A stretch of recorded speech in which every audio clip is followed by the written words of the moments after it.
इस वक्त हम उर्स कमेटी के दफ्तर में मौजूद हैं। यहाँ उर्स कमेटी के चेयरमैन FI इस्माइली साहब यहाँ मौजूद हैं। इनके कुछ गेस्ट जो बॉम्बे से आए हुए हैं, उनके इस्तकबाल में इन्होंने एक प्रोग्राम रखा है।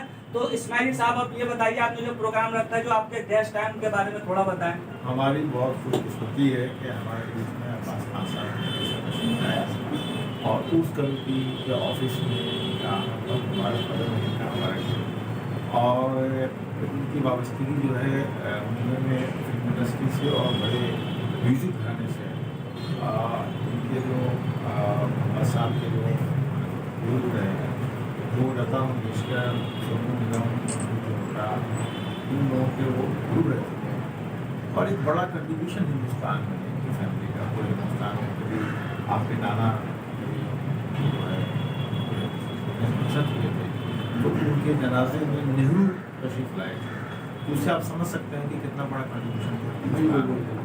और हम सब दिल्ली में आपका बहुत इस्तेमाल करते हैं और हो सकता है कि आने वाले वक्त में हम लोग मिलकर काम करें। तो मैं अब्बास भाई आपसे जानना चाहूँगा, जैसे इन्होंने बताया कि आपके बुजुर्ग और खालिद, जाहिर बात है आप दिल्ली घराने से ताल्लुक़ रखते हैं, उनका आपने भी यहाँ के बारे में बताया। तो यहाँ जो ताल्लुक़ आप दिल्ली घराने से रखते हैं, और ये जो इन्होंने बताया कि लता मंगेशकर और ये लोग, इन्हें उस्ताद मानते थे या बाकायदगी से उस्ताद थे, और थोड़ा आप अपने बारे में भी बताएं। पहले तो मैं ये अर्ज़ करूँ कि मेरा ताल्लुक़ रामपुर से सहसवान खाचा है, यूपी में, उससे है। और लेकिन दिल्ली में मेरी परवरिश हुई और मेरे नाना उस्ताद मुश्ताक हुसैन खान साहब हिंदुस्तान के पहले पद्म भूषण अवार्डी थे, और मेरे वालिद साहब उस्ताद गुलाम सादिक खान साहब, वो भी पद्मश्री। और अभी करीब मेरे ससुर साहब उस्ताद गुलाम मुस्तफ़ा खान साहब का इंतकाल हुआ, वो पद्म विभूषण थे। तो जिस घराने का ताल्लुक़ है मेरा, उसका बहुत बड़ा कंट्रीब्यूशन है हिंदुस्तानी क्लासिकल मौसीकी। और जैसा इस्माइली साहब ने फरमाया कि इंडस्ट्री के, फिल्म इंडस्ट्री के महान महान फनकार इस घराने से तालीम लेते हैं, और ये मेरी खुशकिस्मती है कि मैं भी इस घराने की खिदमत में लगा हूँ। और मेरे भी शागिर्द तमाम दुनिया में, आप लोगों की दुआओं से करीबन 28-29 कंट्रीज़ में परफॉर्मेंस कर चुका हूँ, और तमाम दुनिया में मेरे शागिर्द हैं। 1000 से ज़्यादा दुनिया भर में कंसर्ट्स किए हैं, और करीबन 25 एल्बम्स रिलीज हो चुकी हैं। और ऐसा भी हुआ है कि अब्दुल कलाम साहब ने मुझे और मेरे वालिद 3 पीढ़ियाँ एक साथ राष्ट्रपति भवन में परफॉर्म किया था 2007 में। तो तमाम उम्र इस फन की खिदमत के लिए गुजारी है, और मुझे बेहद खुशी है कि आज इस्माइली साहब के ज़रिए आप सब लोगों के रूबरू हैं, और इस इदारे में और इनके ऑफिस में मैं जो हाजिर हुआ हूँ, तो ये मुझे बेहद इस बात की मसरत है कि इस्माइली साहब का भी बहुत बड़ा कंट्रीब्यूशन है इस इदारे के लिए, और इनके साथ मिलकर आइंदा इंशाल्लाह बहुत सारे प्रोग्राम्स बनाने हैं, ताकि हम फ़न की भी खिदमत कर सकें और समाज की भी खिदमत कर सकें। जैसे जाहिर है कि दिल्ली घराने का जो ताल्लुक रहा, और दिल्ली घराना नहीं, रामपुर से आप, लेकिन यहाँ दिल्ली में इस वक्त आप मौजूद हैं। तो जैसे निज़ामुद्दीन साहब से हज़रत अमीर खुसरो के उससे सिलसिला चला आ रहा, तो हम ये चाहते हैं कि आपको जैसी छोटी सी चीज़ सुनाए हमें, हमारे दर्शकों को, ताकि जी वाह। जी बिल्कुल। हज़रत अमीर खुसरो रहमतुल्लाह अलैह का मैं अभी भी आज जिक्र कर रहा था, इतना बड़ा कंट्रीब्यूशन है हिंदुस्तानी क्लासिकल मौसीकी के हिंदी कहा जाता है। बस और जो आज हम ज़ुबान भी बोल रहे हैं, जिसको हिंदी भी कहा जाता है, वो भी हज़रत अमीर खुसरो की दी है। तो उनका एक बहुत सारे कलाम है सूफ़ी, लेकिन मैं आपको एक क्लासिकल की बंदिश सुनाता हूँ। रात बहार में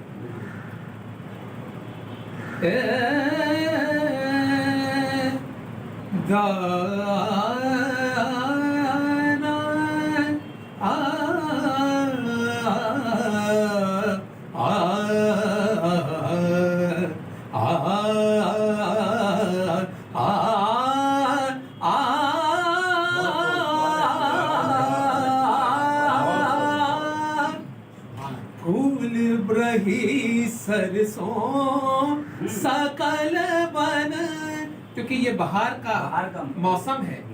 तो फूल रही सरसों सकल बन, फूल रही सरसों सकल बन, अम्बवा बोरे कोयल कूके, फूल बन की रुत आई बहार, फूल रही सरसों सकल बन, फूल रही सरसों सकल बन।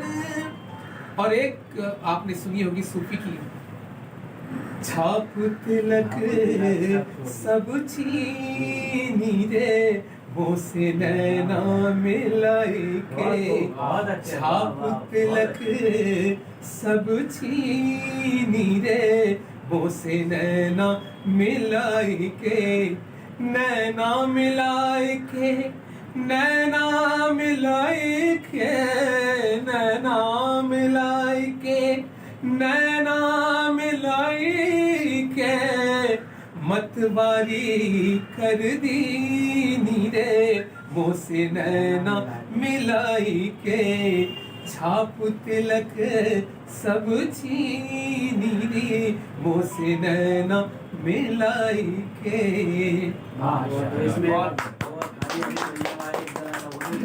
हरी हरी बैया गोरी गोरी बैया, हरी हरी चूड़िया, गोरी गोरी बैया, हरी हरी चूड़िया, बैया पकड़ हर ली रे, वो से नैना मिलाई के। और मख्ता, खुसरो निजाम के बल बल जइयो, खुसरो निजाम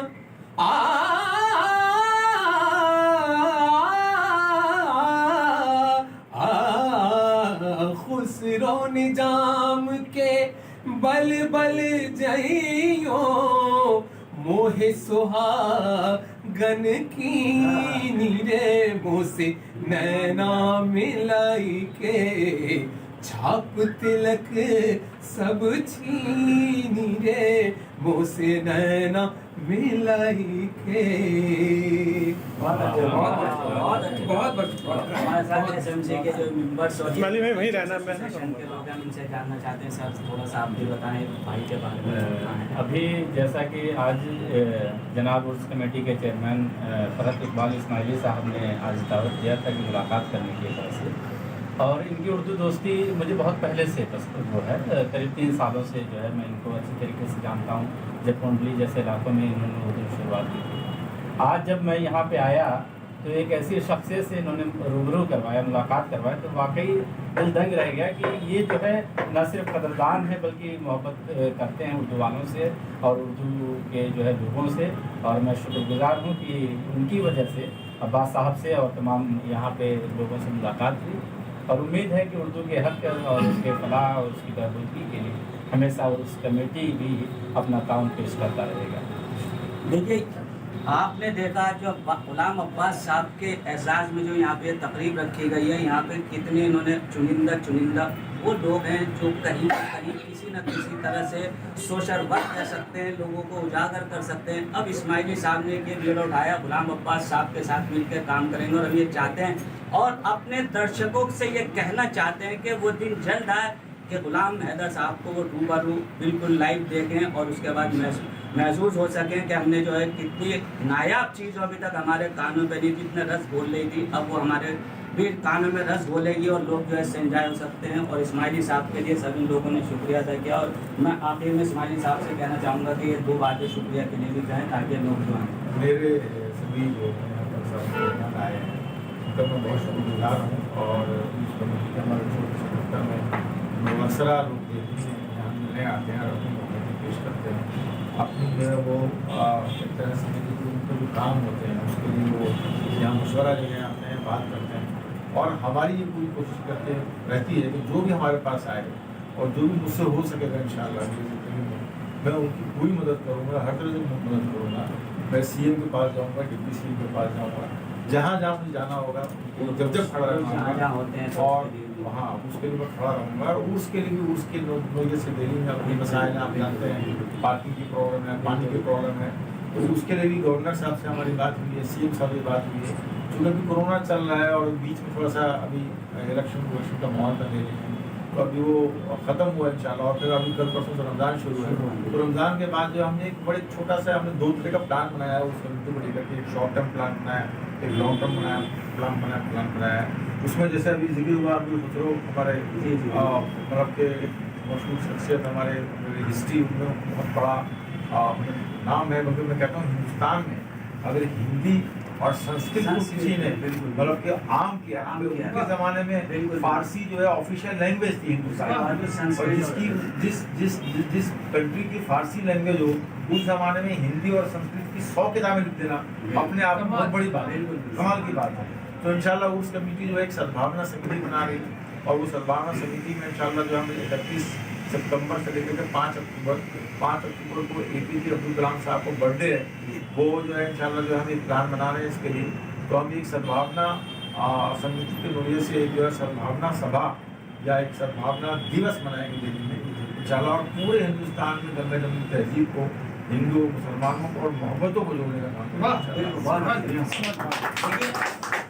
आज से पहले उर्स कमेटी अगर आपने जानते होंगे 20 साल से तकरीबन उर्स कमेटी चल रही है, तो इसमें सिर्फ 1 या 2 महीने के लिए खुला करती थी, उसके बाद ये बंद हो जाती थी, खासकर अजमेर शरीफ का जो उर्स होता था। लेकिन आज आप देख सके हैं कि यहाँ पर ये उर्स कमेटी का दफ्तर खुला हुआ, ये इनकी कोशिश है, और इनकी ये भी कोशिश रहती कि यहाँ पर हज़रत निज़ामुद्दीन औलिया हैं, कुतुब साहब हैं, जहाँ जहाँ भी उर्स होता है तो कम से कम इनकी कोशिश है कि वहाँ पर ये लोग जाएं, चादर चढ़ाएं, और वहाँ पे लोग जो है ज़्यादा से ज़्यादा इनसे जुड़े। ये सद्भावना कमेटी जो बना रहे हैं इस सिलसिले में इनका बड़ा कदम है, और इंशाल्लाह इनके साथ लोग जुड़ते रहेंगे। और जैसे ये गुलाम भाई आए हैं, इसके बाद और लोग आएंगे, दीगर लोग, खासकर जो अमीर खुसरो के हवाले से इन्होंने बात की है, इस बात की बिल्कुल सही है, जिनको तूतिए हिंद कहा जाता था, जिस वक्त तक जब तक के हज़रत अमीर खुसरो अपने पीर और मुर्शिद के सामने और चूड़िए हाथ में डालकर जो वो रंग खेला करते थे, तो वो आज भी अगर आप सुनेंगे तो आपको महसूस होगा, ऐसे ही लगता है कि उसी दौर में बजाते हैं और आदमी का रोम खड़ा हो जाता है। इस बात को लेकर आगे चल रहे हैं। और उस वक्त में जबकि